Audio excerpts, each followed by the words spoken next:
Shalom, paz y bendiciones para todos, amados hermanos.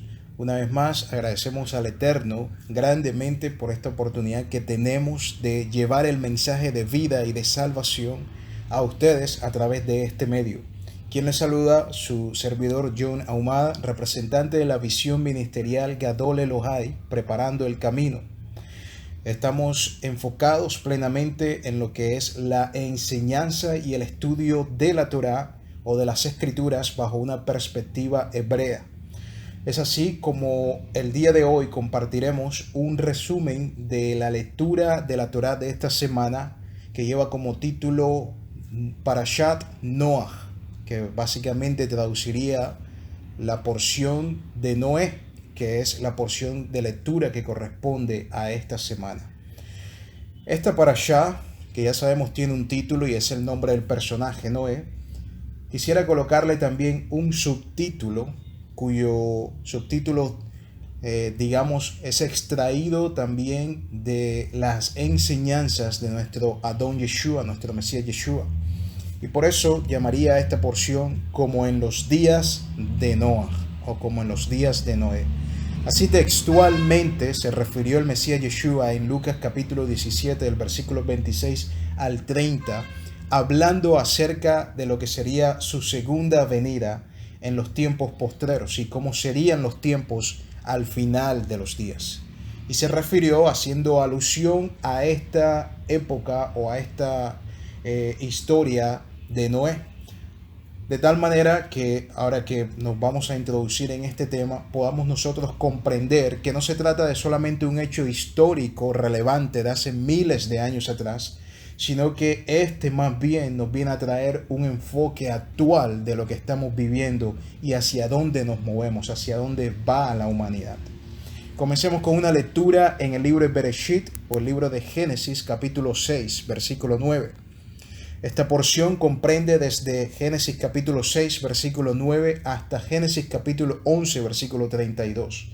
Iremos pasando por algunos versículos y comencemos en Génesis capítulo 6, versículo 9, que dice: estas son las generaciones de Noah, que es el nombre hebreo para Noé, varón justo, era perfecto en sus generaciones, con Elohim caminó Noah.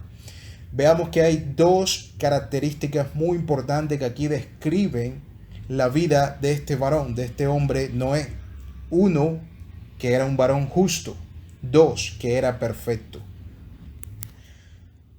De acuerdo a la escritura, cuando se habla de un varón justo, en el texto hebreo se está utilizando el término hebreo sadik, que esto es lo que se traduce como recto o piadoso, es decir, se está hablando de alguien recto o piadoso y que además practica caridad con las demás personas, porque en su contexto esta palabra sadik es aquel también que es dadivoso. De allí también podemos ver que derivan otros términos como lo son sedaká, que quiere decir caridad. De tal manera que parece que esta virtud o cualidad estaba en Noah. Era un hombre piadoso en aquel entonces. Noah es el primer hombre en ser llamado justo en la Torá. Era el primer hombre en llevar este título, según la escritura. Tal actitud refería a una persona que muestra ser piadoso, misericordioso, y para el caso de Noah lo fue en comparación al resto de su generación. Notemos bien que el contexto en que se desarrolla la historia de Noah es un contexto bastante crucial donde la humanidad estaba sumida totalmente en pecado. Así que encontrar a alguien con estas características era digno de resaltar. También lo describe como alguien perfecto, cuyo término hebreo allí es tamim. Entendamos nosotros que hemos heredado una mentalidad o una visión occidental y con esta perspectiva difícilmente podemos comprender algunas cosas dentro de la escritura.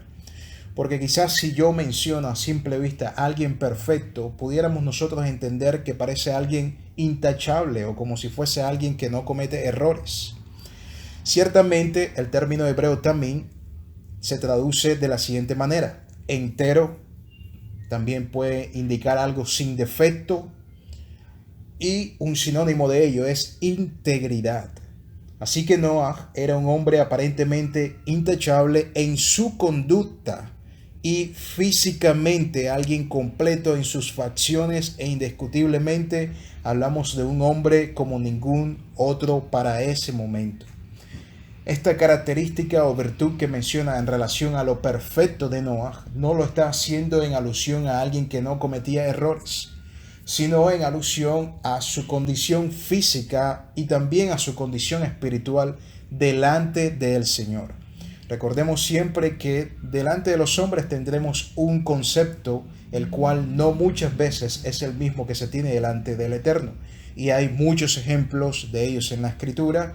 Quizás el más común que nosotros podamos recordar es el de David, Hamelech David, el rey David, quien dice el Eterno tenía un corazón conforme al de él.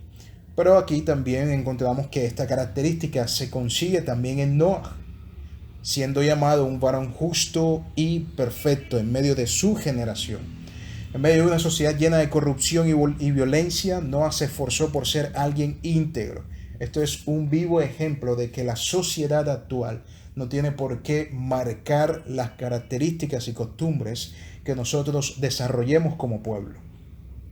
Es bastante difícil a veces guardar nuestra integridad, a veces es muy fácil desviarnos y muy fácil perder la tranquilidad, la paz que el Eterno nos pueda dar, pero debemos nosotros tener presente siempre que sin duda nuestro Adón Yeshua nos ha dejado su Ruach HaKodesh para guiarnos y conducirnos hacia toda verdad. Y viendo algunos ejemplos como estos, como lo es ahora la vida de Noah, debemos saber que para este tiempo fue profetizado de que así ocurriría en la vida de los creyentes. Sería un tiempo difícil, pero debíamos confiar en que Él había vencido al mundo y que en Él hallaríamos fuerzas para vencer nosotros también al mundo. Hay otros ejemplos que pudiéramos mencionar, como por ejemplo en el libro de Daniel, capítulo 12, versículo 10, y en Apocalipsis capítulo 22, versículo 11, se enseña de que aquellos que son justos deben esforzarse al final de los días, en los postreros días, para ser aún mayormente justos. Así que nuestra búsqueda y nuestra entrega no debe menguar, sino que debe ir en incremento. Hay otro pasaje o una cita que también llama la atención en medio de esta lectura de la parashá. La encontramos en Génesis capítulo 7, versículo 1, donde dice: entra tú y toda tu casa en el arca, porque a ti he visto justo, le dice el Señor, delante de mí en esta generación. Una vez más en la parashá se reitera el atributo de ser justo en la vida de Noah. Y es por esta virtud que se le da entrada al arca, lo cual es sombra y tipo del Mesías Yeshua, porque sabemos que nosotros alcanzamos la salvación por medio de la justicia en el Mesías Yeshua. Entra él y su familia, no solamente Noah, sino él y su casa entran a morar dentro del arca. Esto lo hizo a Noah, un hombre merecedor de la gracia del Eterno, por cuanto fue considerado justo y perfecto también. Indiscutiblemente esto era una sentencia ya fijada del Eterno hacia la vida de Noah. Es importante saber que cuando la Escritura nos habla acerca de la justicia, se está refiriendo a algunas cosas muy importantes que deberíamos resaltar y no podemos pasar por alto. En términos generales, quisiera decir que un hombre justo hoy en día lo podemos definir como alguien totalmente una persona entregada al Eterno.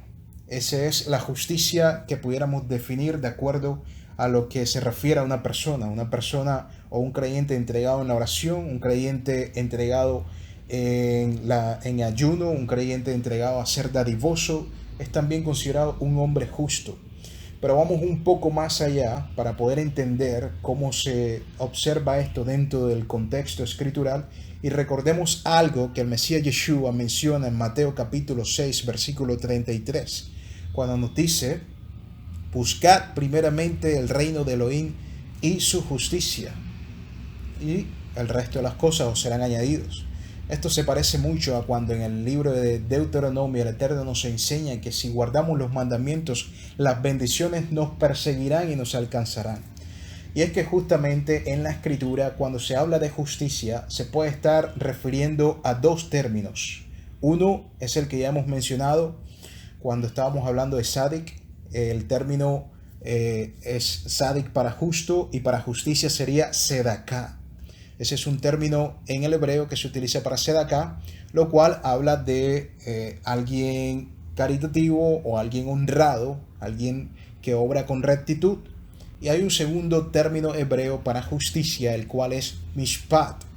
Ya más adelante inclusive nosotros conoceremos más la relación directa que tiene esta justicia con guardar los mandamientos. Y es que Mishpat es un término hebreo que se traduce como justicia y alude directamente a lo que es juzgar un veredicto según la ley del Señor. Entonces, cuando Yeshua nos está hablando en Mateo capítulo 6, versículo 33, hablando acerca de buscar primeramente el reino de Elohim y su justicia, está hablando justamente dentro de este contexto de justicia, lo cual se conoce como Mishpat. No está hablando como una justicia de Sedaká, que sería como caridad, sino que está hablando de una justicia Mishpat, que es la de vivir o actuar conforme a los mandamientos del Señor. En otras palabras, lo que Yeshua allí nos está diciendo es: guardad mis mandamientos, guardad los mandamientos de la Torá, y eso es buscar primeramente el reino de Elohim y su justicia, y luego el resto de las cosas te serán añadidas, tal como lo fue profetizado en la misma Torá. Compartiremos una segunda enseñanza para completar este resumen acerca de la Parashat Noach. Espero hasta el momento podamos ser bendecidos. Adonai nos continúe llenando de sabiduría e inteligencia para darnos luz en medio de un tiempo de tinieblas. Shalom ubrajot.